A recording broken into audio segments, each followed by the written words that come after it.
Please rise. Have a moment of silence in remembrance of all the victims from 9/11.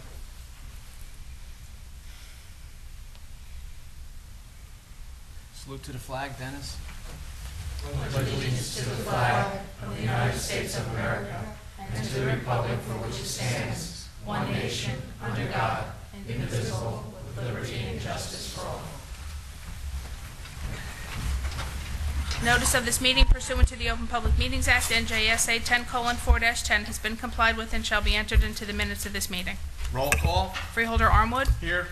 Freeholder Barrett Belante. Here. Freeholder Delina. Freeholder Polos.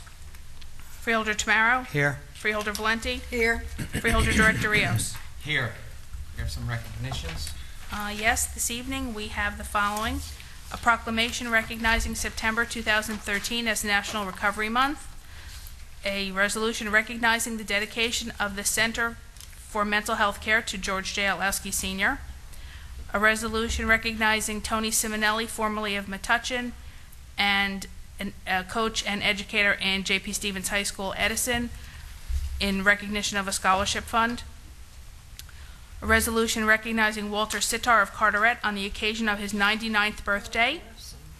And last is recognizing Hispanic Heritage Month, which runs from September 15th to October 15th. Before I ask for a motion, I'd like to make some comments. At 11 a.m. tomorrow, we will dedicate the George J. Otlowski Senior Center for Mental Health Care to recognize Mr. Otlowski's lifetime of commitment to Middlesex County. He was a former state assemblyman, freeholder director, freeholder, and mayor. George Otlowski was a staunch advocate for quality education and health care. As a state assemblyman from the 19th district, Assemblyman Otlowski advocated on behalf of senior citizens and those dealing with mental health issues. This advocacy culminated in the establishment of the former Raritan Bay Mental Health Center on Lee Street in his hometown of Perth Amboy. This is the very building that will now bear his name.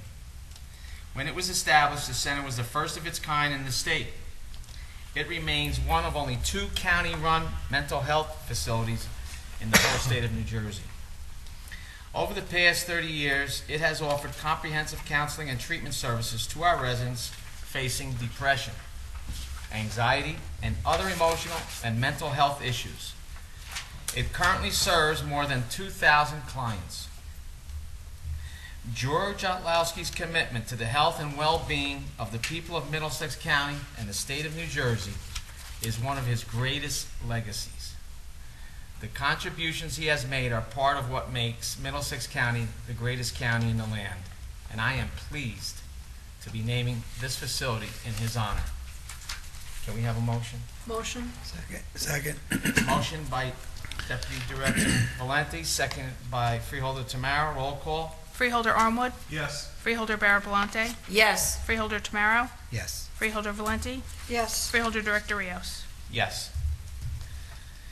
We have a presentation by Freeholder Armwood. Would Ezra Helfand of NCADD of Middlesex County come forward, please?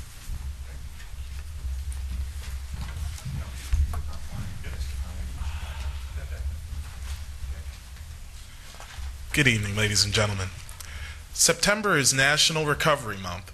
This long-standing observance spreads the message that prevention works, treatment is effective, and people do recover from mental and substance use disorders. National Recovery Month also celebrates people in recovery and those who work in the behavioral health field. This year's National Recovery Month theme, Join the Voices for Recovery, Together on Pathways to Wellness, emphasizes that there are many unique ways people can prevent behavioral health issues, seek treatment, and sustain recovery. The theme also highlights the importance of mental, physical, and emotional well-being, as well as the value of family, friends, and community members through the journey. There are millions of Americans whose lives have been transformed through recovery. These successes sometimes go unnoticed. Recovery Month provides an opportunity to celebrate these accomplishments. It is critical that we educate our community to understand that behavioral health disorders are treatable, and by treating them like other chronic diseases, we can improve the quality of life for the entire community. Ladies and gentlemen, at this point, I would like to introduce the Director of NCADD, Ezra Helfand. Thank you. Thank you very much. Steve will be very upset that I'm now the director. I'm actually program director, but that's okay. Program Director. I gave you a promotion. Thank you, Freeholder Armwood, and thank you very much to the Freeholders. You guys have been behind us for as many years as I've been working for NCDD, and we really, really appreciate your efforts on our behalf, and we're pleased to continue our mission in the county. I also would like to take a moment to thank Lori Dillon and her staff because you guys have been staunch supporters of ours. We really believe in what we do. As a matter of fact, this month we're going to be, we proudly are going to recognize the New Brunswick Counseling Center for their efforts within the community. We're going to recognize them with our annual Tree of Hope on September 26th. And that weekend we're going to run a special play called Pass It On, an evening with Dr. Bob and Bill W., who are the two founders of AA. We're going to run that at the Livingston Theater, or Livingston campus. So we're very proud of what we do. We appreciate your recognition of us, and we appreciate your recognition of the month. Thank you. Thank you.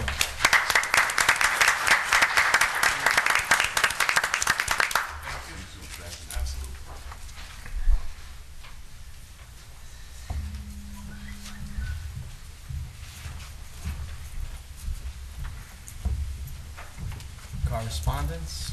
Each freeholder has been provided with a list of correspondence received by the clerk's office since our last meeting.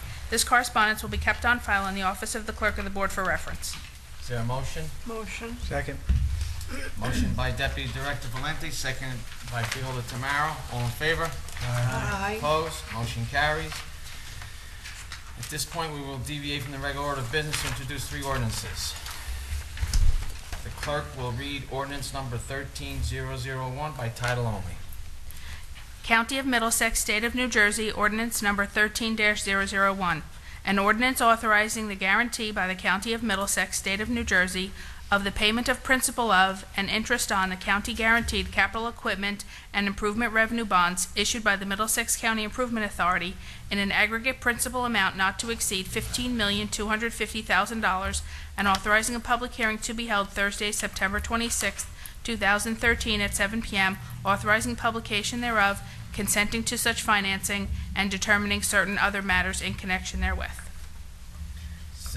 Is there a motion to adopt on first reading? Motion. Second. Motion by Deputy Director Valenti, seconded by Freeholder Tamaro. Roll call. Freeholder Armwood? Yes. Freeholder Barrett Belante? Yes. Freeholder Tamaro? Yes. Freeholder Valenti? Yes. Freeholder Director Rios? Yes. Okay, the clerk will read ordinance number 13-002 by title only. An ordinance of the County of Middlesex, State of New Jersey, approving and authorizing the entering into, execution, and delivery of a lease and agreement with the Middlesex County Improvement Authority for the purchase of vehicles with an estimated cost of $1,470,000, the cost of such vehicles to be financed through the issuance of county-guaranteed capital equipment and improvement revenue bonds, Series 2013 of the Middlesex County Improvement Authority, and authorizing a public hearing to be held Thursday, September 26th, 2013 at 7 p.m. and authorizing publication thereof. Is there a motion to adopt on first reading? Motion. Second. Motion by Deputy Director Valenti, seconded by Freeholder Tamaro. Roll call. Freeholder Armwood? Yes. Freeholder Barrett Belante? Yes. Freeholder Tamaro? Yes. Freeholder Valenti? Yes. Freeholder Director Rios? Yes. Okay, the clerk will read ordinance number 13-409 by title only. A loan ordinance of the County of Middlesex, State of New Jersey, approving and authorizing the entering into, execution, and delivery of a loan and security agreement with the Middlesex County Improvement Authority for the undertaking of various 2013 capital improvements and the acquisition and installation as applicable of various equipment with an estimated cost of $9,108,145, The cost of such improvements and equipment to be financed through the issuance of county-guaranteed capital equipment and improvement revenue bonds, Series 2013 of the Middlesex County Improvement Authority, and authorizing a public hearing to be held Thursday, September 26, 2013, at 7 p.m., and authorizing publication thereof. Is there a motion to adopt on first reading? Motion. Second. Motion by Deputy Director Valente, seconded by Freeholder Tamaro. Roll call. Freeholder Armwood, Yes. Freeholder Barrett Palante, Yes. Freeholder Tamaro, Yes. Freeholder Valente, Yes. Freeholder Director Rios. Yes.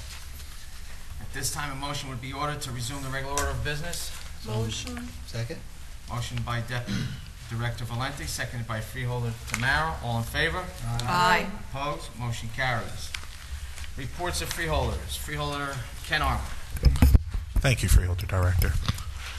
The Board of Chosen Freeholders will be voting tonight on a resolution to voice support for the Hurricane Sandy Tax Relief Act of 2013. This legislation, which is modeled after a similar bill passed into law in the wake of Hurricane Katrina, would provide tax relief for individuals and businesses impacted by Hurricane Sandy in federally designated disaster areas. It is critical that we support people in our own communities who today, 10 months after the storm, continue to face the daily challenge of recovering and rebuilding from its devastating effects. I ask my fellow freeholders to join me in approving this resolution. Beginning next month, more than 90,000 uninsured Middlesex County residents will be eligible to apply for health insurance under the Federal Affordable Care Act. To prepare the service network to help individuals learn about their options and apply for coverage, the Middlesex County Office of Human Services, in partnership with the United Way of Central Jersey and the Centers for Medicare and Medicaid Services, held an information session yesterday for more than 60 representatives from agencies across the county. The session provided information on the Affordable Care Act health insurance marketplace, how it impacts the people we serve, and how agencies can assist individuals by having staff trained as certified application counselors. This event is a great example of agencies joining together to maximize resources to address critical issues facing county residents. And once again, the Middlesex County Veterans Advisory Council is partnering with the Woodbridge Veterans Alliance to offer the Veterans Outreach Forum on Saturday, October 5th, 2013 at the Woodbridge Community Center, 600 Main Street, Woodbridge, from 10 a.m. until noon. U.S. veterans of all ages are encouraged to attend to learn about benefits they are eligible for and to hear a brief presentation about programs sponsored by the U.S. Department of Veterans Affairs and the New Jersey Department of Military and Veterans. Vendors serving veterans are also encouraged to attend to share information about their services. That concludes my presentation. Thank you very much, Freeholder Director. Thank you, Freeholder Armwood. Freeholder Carol Barrett Palante. Thank you, Director. Tonight, we just completed the introduction and first reading of two bond ordinances, one for the Middlesex County Improvement Authority Equipment Lease Purchase Bond, and the other for the Middlesex County Improvement Authority Loan Bond Ordinance.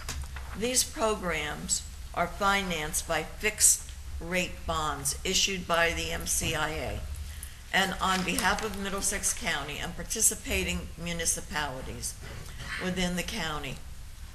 The bonds are guaranteed by the county, and due to the county's AAA bond rating, participants receive a lower cost of borrowing, resulting in considerable savings. These programs allow the county and municipalities to finance vital equipment at reduced cost in order to continuously keep improving the quality of life for county constituents. Equipment includes vehicles, computers, communications equipment, and more. Some of the advantages of these programs include simplified documentation and financing, pooled financing, which attracts investors, no down payment requirements, ability to finance projects using the county's AAA bond rating. That's my report for tonight, Director. Thank you, Freeholder Barrett Belmonte. At this time, I'd like to call our Parks and Recreation Director, Ralph Alvenier, to come up and do a presentation on the Civilian Conservation Corps.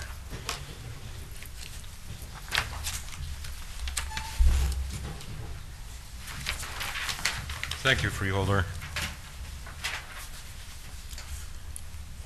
Tonight we are going to give you an update on the status of the Middlesex County Conservation Corps. My comments are a background to what this group is doing and set the stage. The Middlesex County Board of Chosen Freeholders has always considered parks and recreation and open space an important part of its responsibilities. The park system started with the acquisition of Roosevelt Park in 1917 and evolved into a 3,000-acre system by the early 1990s. The photographs on the left and right are Roosevelt, and the one in the middle is Johnson Park around 1947, just to give you a taste of the past.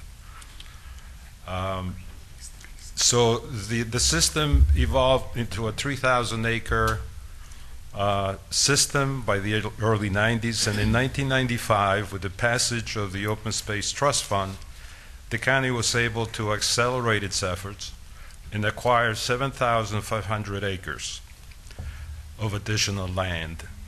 The maps that you will see next, which are not very clear, this is the first map which shows the county's open space system, the county holdings. The second map shows the county holdings and municipal open space acquired through the Open Space Trust Fund. And the last one adds all the state parks, so you get a sense of the entire open space system within the county. But going back to the first map, which is the county holdings, today the county park system totals over 10,500 acres. This includes both active and passive recreation. Active recreation is 18 parks on 2,900 acres. There is where people play ball, play tennis, basketball, ice skating rinks, picnic groves, all the activities that require high maintenance and intense infrastructure to satisfy the active recreation needs of county residents. The other part of the system is for passive recreation and totals 7,600 acres. And activities are limited to walking, biking, bird watching, and photography. But these areas are also important in terms of preservation, protecting water and air quality, and other environmental factors. It is important to note that the natural areas that we just identified are 2.5 times the size of the active parks and will continue to grow. We recognize that our task is to protect this significant investment made by the public. The challenge has been and will continue to be the proper management of these lands efficiently and economically in the face of shrinking budgets.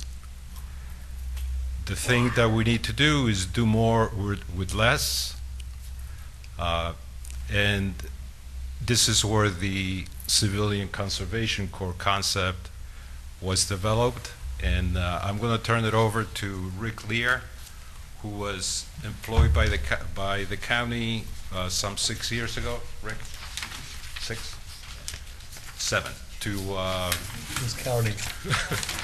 to establish, to implement the program. And he has done a great job. He's got many other responsibilities now, but he'll give you an overview of the actual Civilian Corps. All right, thank you, Ralph. So that we can begin, I'd like to ask actually some of the members of our Summer Youth Corps to join me up here for this portion of the presentation, just so you can get an idea of the youth that are engaged in our parks and open spaces, and to give you a taste of some of the work that they've been able to accomplish through this program. Scott Myler here is, who was actually the first student we ever hired in this program from Rutgers University, is our Youth Corps coordinator. He is responsible for the hiring and the staffing of the summer crews, and he really provides the on-ground guidance for all their activities during the summer. Eric Gehring on the end is our open space coordinator and park naturalist, and Eric really develops the management plans for these properties, and it's the objectives outlined in those management plans that really then help to guide the activities of the Conservation Corps. And of course, I'm joined by a good-looking group of our Youth Corps members who hail from county-wide: Spotswood, Helmetta, Old Bridge, South Amboy, East Brunswick, and Monroe, for just a few that are here tonight. So, just to give you a little bit of a brief history here with some of the slides on the County Conservation Corps. In 2006, the late freeholder David B. Craybill proposed the creation of the Middlesex County Conservation Corps, really as a way to address the growing land management responsibilities of the county while introducing students to conservation activities through seasonal jobs. Students work Saturdays during the fall and spring and full-time during the summer. In that same fall, the Conservation Corps began work at the Phillips Preserve, where they installed a trailhead, a kiosk, a half-mile interpretive trail, while they filling up 3 dumpsters worth of trash. This past summer, we had the opportunity to increase our size from 12 to 24 students, with 2 separate crews working throughout our 7,500 acres. And those crews are responsible for several tasks, including maintaining existing trail networks, creating new trails, habitat management, and wildlife improvement projects.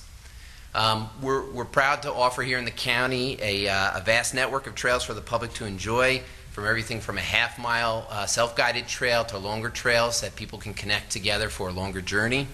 And but when you've got a system of 22 miles of marked trails, they require constant maintenance and upkeep. So the Youth Corps was essential, and they were tasked with maintenance and improvement of our trail system. Everything from trimming vegetation to clearing trails from storm damage and correcting soil erosion along a lot of our trails. Now, with a substantial trail system, we sometimes find the need to improve an existing trail. Here's a picture of a trail that's very popular in Thompson Park, but as you can see by the picture, it's highly eroded, loose soil, exposed tree roots. The Youth Corps this summer took it to task, and what they came up with was the installation of a wooden staircase here. You can see this way we're able to provide a more stable hiking surface. We halt further soil erosion, and we really provide a better experience for trail users in Thompson Park. In addition to maintaining what we already have, the Youth Corps is also tasked with expanding our trail system. Youth Corps members can participate in all stages of trail development. They help us evaluate existing trails on new acquisitions, and then they also help us collect some of the GPS data we need to integrate into trail maps that are then put out there for the public to use. We are happy to say that this past summer we were able to add 4 new miles of trails to the county trail system for residents to enjoy. And when you build trails, it is a labor-intensive process, but it really helps to provide access for passive recreation opportunities. Trails not only provide a means for the public to exercise or travel from place to place, but they also provide an escape from stress, from daily cares, and the use of natural materials really helps create a more intimate experience. And of course, once trails are completed, marking is essential.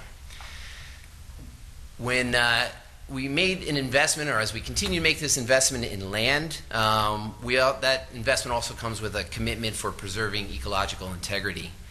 Invasive species, which we hear about a lot, where plants that are non-native do not belong, represent not only an ecological threat to biodiversity, but they also represent an economic threat as well, as these plants impact farmers, they impact growers, and they impact tree nurseries. The Youth Corps was involved with the removal of invasive plants this summer over about 100 acres, including this patch of what we see here, which is known as Japanese knotweed. And as you can tell by its name, it did not originate in this country. but this was in the James Brook Park Conservation Area. It required hand removal because it was in an environmentally sensitive area, and with a little bit of elbow grease and a lot of perseverance, they were able to clear the area and then replant it with the native plant known as sweet pepper bush, which has a pretty high wildlife value. So in this case, or in this course, we're starting to reclaim some of those lands and increase their quality.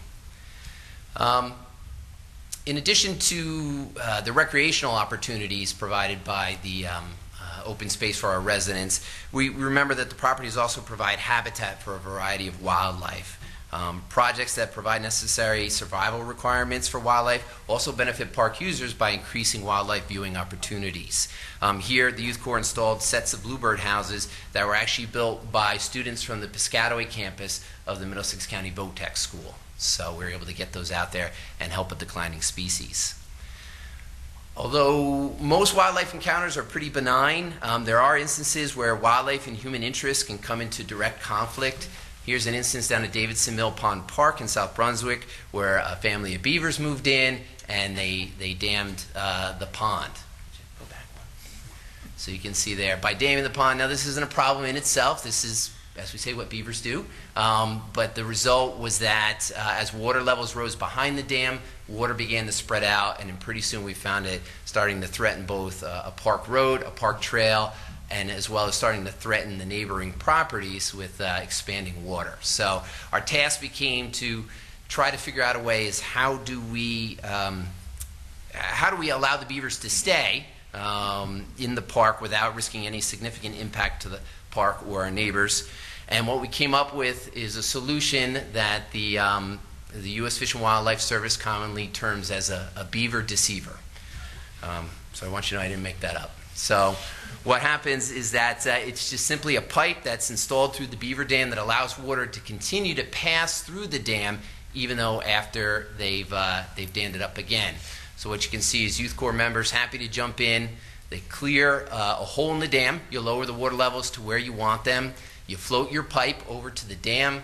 They installed the pipe, keeping it in place with U-channel posts, and then your result there on the last slide is you're able to maintain water levels at the place where you want them, so you don't risk that impact to your facilities, and it also allows people, and in this case wildlife, to kind of have a peaceful coexistence. So this was a really unique and wonderful project that would not have been possible without this group.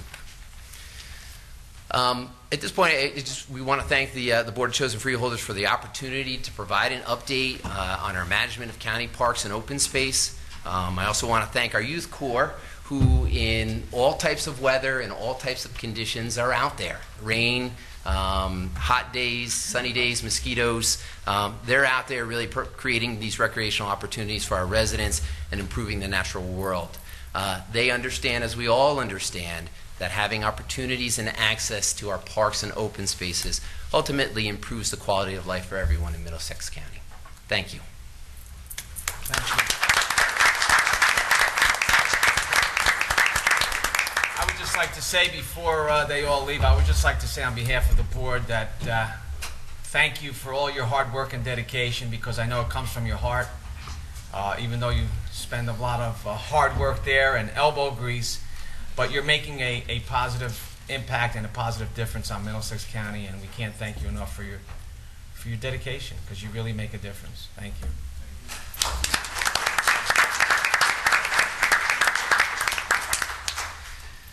Okay, back to reports from Freeholder Charles Tamaro. Thank you, Director. And speaking of Conservation Corporate, at our East Jersey Old Town Village, 1050 River Road in Piscataway, on Sunday, September 29th, both at 1:30 and 3 p.m., Neil Hartley will be speaking as FDR to speak about the New Deal and the WPA in New Jersey. And it's free to register. It's 732-745-4489. A new county executive superintendent of schools has been appointed on an interim basis, and it's Mr. Tom Flora for the Mercer and Middlesex counties. The Extension Service at the Earth Center at 42 Riva Avenue in Davison Mill Pond Park, we're just talking about it, in North Brunswick. The Rutgers Master Gardeners class will be starting on Thursday, September 12th in the evening, and Friday, September 13th in the morning. For more information, please contact Pat Evans at 732-398-5278. And at our 4-H Center at 645 Cranberry Road in East Brunswick, a 4-H yard sale will be Saturday, September 28th. For more information, contact Laura Bovitz. And for those who may have received an email from me today, was not from me.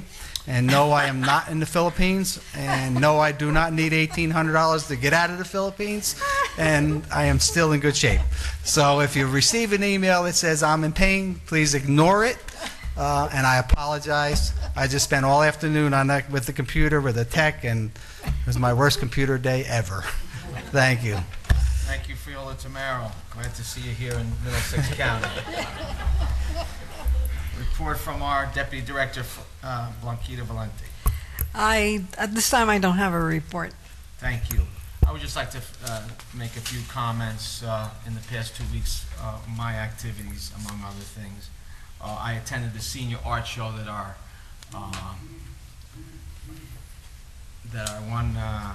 we had at Middlesex County College, and it was from our Office on Aging, and I'll tell you what, it was tremendous to see all the talent that we have here from all our seniors, from different type of artwork, photos. One thing that stuck out was this one piece of art that this gentleman made, and it was out of tree branches, and he made this giraffe, and it looked like a regular manufactured piece of material, and it was absolutely beautiful among all the paintings, and it always makes me feel good to see this. I attended the benefit softball game that Senator Joe Vitale does every year for Habitat for Humanity, and he always raises a lot of money, which is a very good cause for those people that are less fortunate than us. I had a meeting with the executive director of NJAC, John Donadio, and it was more or less an introductory meeting between him and myself, and it was a very productive meeting. I attended services yesterday around the county on 9/11 services, and it was just humbling and nice to see in the various towns, Carteret, Woodbridge, Perthia, and Boy, that I went to, that how many people still come and pay their respects and pay homage to these poor victims and their families that were perished on 9/11, and to thank the volunteers and all the other emergency service personnel that went and tried to save lives, and some of them that just didn't make it. Had a planning board meeting this past week, and I just wanted to mention that our planning board is working on different projects, and some of the projects that they did was our transportation plan. It was a 2-year plan, and it could have gone, they chose to do it in-house, and other counties have done it where they hire outside consultants, and that was a cost savings of about $600,000. And I commend George Veverides and his staff for that, and also for the sewer, the new sewer master plan that we have to come under, and we're under guidelines with the state that we have to meet a certain deadline to meet that sewer service map. And that was another project that the planning board chose to do in-house instead of hiring outside consultants. That was a savings of over $500,000. So to George and your staff, thank you for a job well done. And that concludes my report. At this time, Mr. Kelso, do we have any resolutions to be added? There are none. Any resolutions to be amended? There are none. Any resolutions to be held? We have 2 resolutions to be held as reported on Monday evening. They are resolutions 13-1671 and 13-1672. There's no vote needed. Okay. Any resolutions to be voided? There are none. Okay, at this time, I'd like to open the meeting to the public. If anyone has any comments on any of the resolutions listed on the agenda only. Anyone from the public? Move to close the public portion. Second. Motion by Friola Tamaro, seconded by Deputy Director Valente. All in favor? Aye. Opposed? Motion carries. Any items to be removed from the consent agenda from anyone voted separately? I have one, Resolution 13-1579. I have one Freeholder Director, number 13-1763. And I also have, Excuse me, I believe also 1579. That's the same one that, Yeah. yes. okay, and I have one 13-1763. Okay, Mr. Kelso? Yes, Freeholder Director, a motion would then be in order to adopt the consent agenda consisting of resolution numbers 13-1631 through 13-1805, excluding resolutions 13-1671 and 13-1672 to be held, and resolutions 13-1579 and 13-1763 to be voted upon separately. Is there a motion? Motion. Is there a second? Second. Motion by Freeholder Tamaro, seconded by Freeholder Barrett Belmonte. Roll call? Freeholder Armwood, Yes. Freeholder Barrett Belmonte, Yes.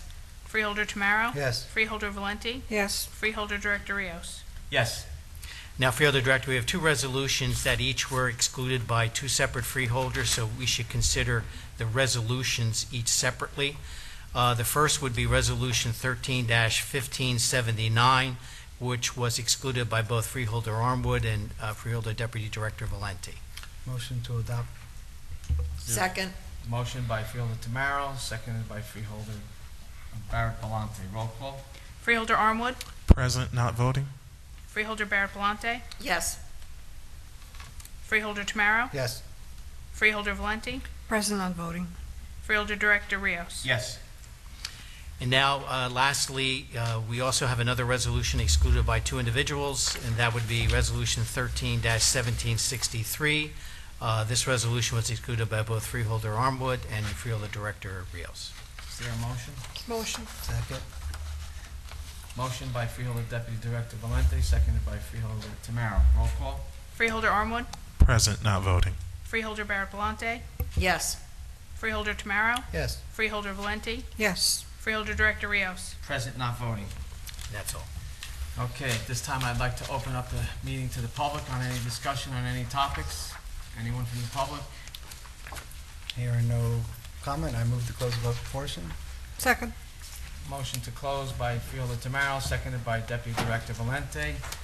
All in favor? Aye. Aye. Opposed? Motion carries. Is there a motion to adjourn? So move. Second, third. Motion by Freeholder Tamaro, seconded by Deputy Director Valente. All in favor? Aye. Aye. Opposed? Motion carries. Meeting adjourned.